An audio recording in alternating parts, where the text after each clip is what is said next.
Twitter CEO Elon Musk did a poll to reinstate Donald Trump, and he got 15 million votes. The vote was 52% yes, he can come back on the platform, and that's what happened. Trump is now back on the platform. So I got a question for you guys. Do you think this is a fair way to let public figures that have been banned to come back on the platform, is to do a mass poll?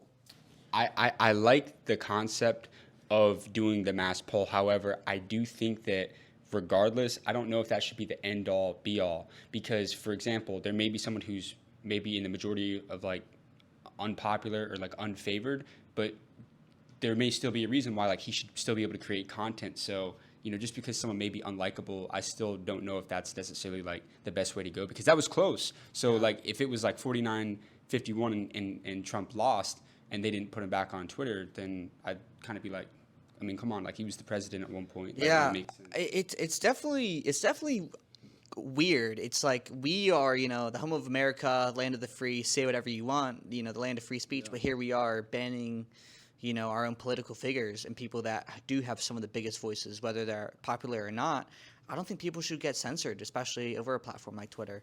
Well, it's really weird because this whole voting system with this tweet is a very decentralized viewpoint of looking at things. It's the whole point of like a decentralized autonomous organization where everybody's say in the platform is equal. And that's, I think, what Elon was trying to go with that vote. I think what Michael Saylor, big finance guy, he put in the comments under the poll, it actually got a lot of votes, that what they should do is for major decisions like this, if you're wanting it to be decentralized, it's just a poll that is posted at the top of everyone's feed. And so obviously Elon's, I don't know for sure if he's the most followed person on Twitter, but I think he is. He's definitely one of the most. Definitely one of the most followed. And so clearly if he tweets a poll about something important, it's going to reach people that don't even follow him. Apparently 134 million people saw the poll.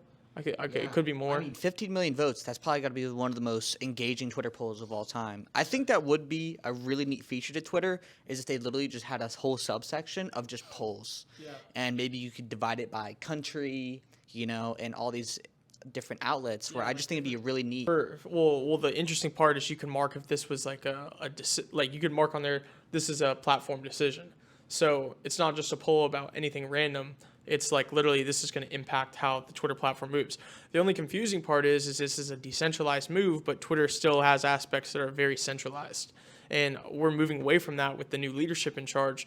But it's just very interesting that that's the way that decision was conducted. And then other decisions like Kanye, Andrew Tate, like those people, Jordan Peterson, those didn't have a poll on them. They were just reinstated. So clearly, I guess maybe the people at Twitter or Elon himself was just like, I think that they were taken off for reasons that don't need to be polled. They're just like, we're taken off for no reason. Like, sure, people didn't like what they said at a point in time, but they're just putting them on. I think it's just very interesting that it makes sense that he was trying to give it to the people. I think Elon also said that he wants to have a council of equal political opinions on each side of the spectrum, as well as people in the middle that all serve on a council that make decisions like this. But he didn't go that route for Trump, which is very interesting. Yeah, I just think the poll route would be a good way. But I think we